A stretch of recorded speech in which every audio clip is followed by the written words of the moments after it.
guys, welcome back to the channel, or welcome if you're new. My name's Heather Salter-Purves. I'm a sapphic fantasy and folklore author. That also means I do a lot of reading across a variety of different genres and ideas. I, as the title suggests, am going to be taking part in NetGalley November, which is the lovely brainchild of Nicole over at Dusty Book Sniffers, Vanessa from Reading with Dr. B, and Koda from Koda Means Friend. I will link the announcement video down below. So much work into it. They also have a great range of hosts. They are going to be running 24-hour reading sprint trains, so if you ever need any help reading and getting motivated, make sure to check that out. Leaning in, these are the books I am hoping to get to. I'm not going to get to all of them. I'm being very honest with myself. I know I'm not going to get to all of them, but my hope is, my current NetGalley score is 51. I would like it to get it to 58 by the end of 60 by the end of the month if I can. So I have a bunch of books I want to read. I also probably need to do some reviews. So I will be doing my utmost to also vlog through November, reading and my writing, because it is also Novel November. So tackling both sides. But without further ado, let's dive on in to the books I need to read.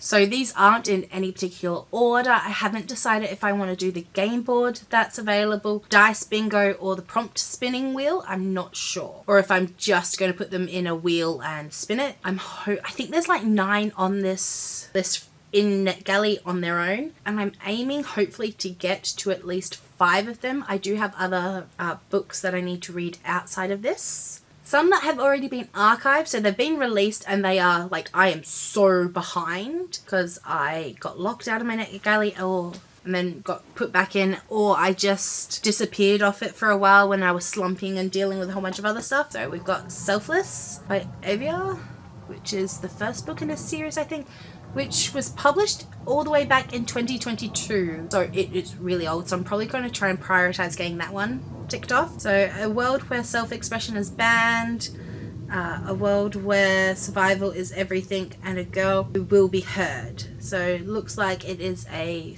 science fiction, like dystopian vibe. I then have the audio for A Kingless Crown by Sarah Cardid. Oh, this one was even earlier. So this was a 2021 release. So this must have been pulled over from my old account. So I am very far behind in this one. So a crown woven together by lies, a kingdom with power to unrival them. 4 realms, 4 brides. Only a fortnight separates the young women from becoming reluctant queens of the usurped king. So high fantasy, court politics. Sounds really interesting. We then have Blood and Betrayals, which is dark academia romantasy by Jeanette, Rose, and Aleixis Rune. This one came out this year, but is also, I believe, being picked up for traditional publishing. Don't quote me on it though. Yes, it's an independent book, but it is being picked up by pub. So where snow is not enough, fear, fire, and fury. Power flows through the ancient halls of Avalon University like a never-ending flood. Admissions to this elite institute enable students to hone their magic under the watchful eyes of the icy headmaster. So it's a chunky book, I know that as well. And then we've got A Vow of Vengeance by Jacqueline Rodriguez. And this one isn't releasing until 2026, so if I can get this ticked off, I will be happy. This one is romance, science fiction, fantasy. So deadly tarot, wicked schemes, dangerous alliances. Can you survive the fjord? Sexy, action-packed, and brimming with magic. A Vow of Vengeance is an unput-downable romantasy debut. So it is being published by Zerod. I will go more in depth through the vlogs. And we've got To Kill a Queen by Amy McNeil. This one also was being published in November, but archived in September, so I do need to get onto this, by Crooked Lane Books. And this is enter a shadowy world of crime in Elizabethan, that's right, Elizabethan London, with a twisty history mystery featuring the Queen, queer sleuth, and a dash of romance. Queen Elizabeth I is nearly assassinated. The rebellious heir to the criminal legacy seizes the opportunity for a better life. So I do like Tudor and Elizabethan England queer stories, so I'm going to go see how I go with this one. So it's historical fiction, mystery and thrillers, and LGBTQIA place, which is why I picked it up. And then we've got 7 Recipes of Revolution by Ryan Rose.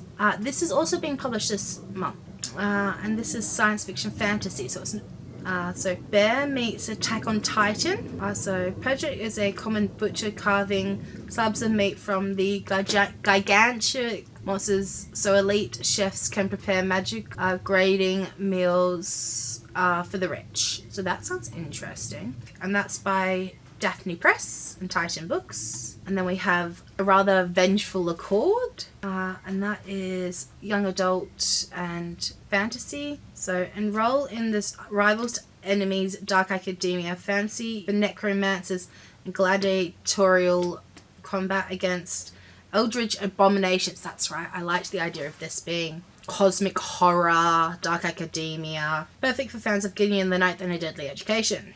Up my alley. So we've got Sir Saint Peregrisk is an elite college for necromancers and gladiators, promising glory to those who are perfect at the arcane arts and graveling or spearing the notorious. And then we've got The Glowing Hours by Lila Satterquil, which is historical fiction and horror. So I went on a bit of a horror kick.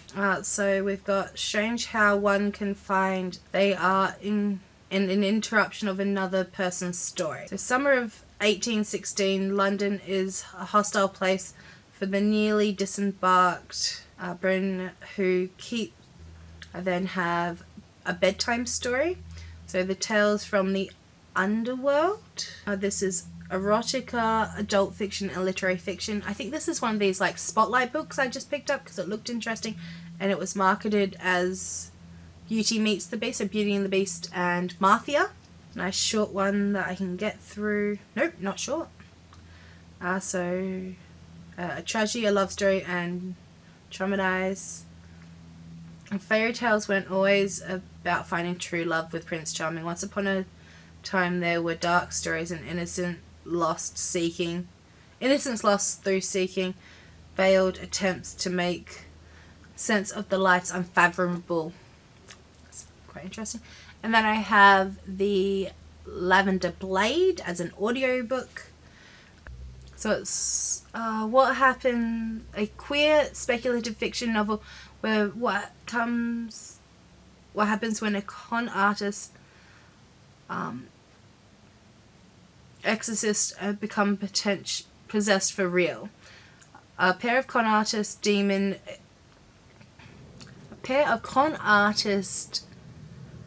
exorcists scam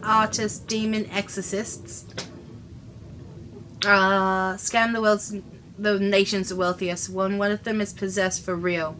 Colton and Lucian make a living from those desperate with fake exorcisms. Lucian is charm and Colton is trick, and together they have turned deception into survival. Their work is dangerous and their romance is even riskier.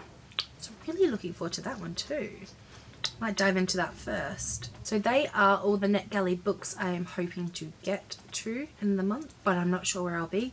I would love for you to tell me what you would recommend and what you would want to start. Until next time, let's let love bloom in the dark and use our voices to create a better world. Bye bye! Yep.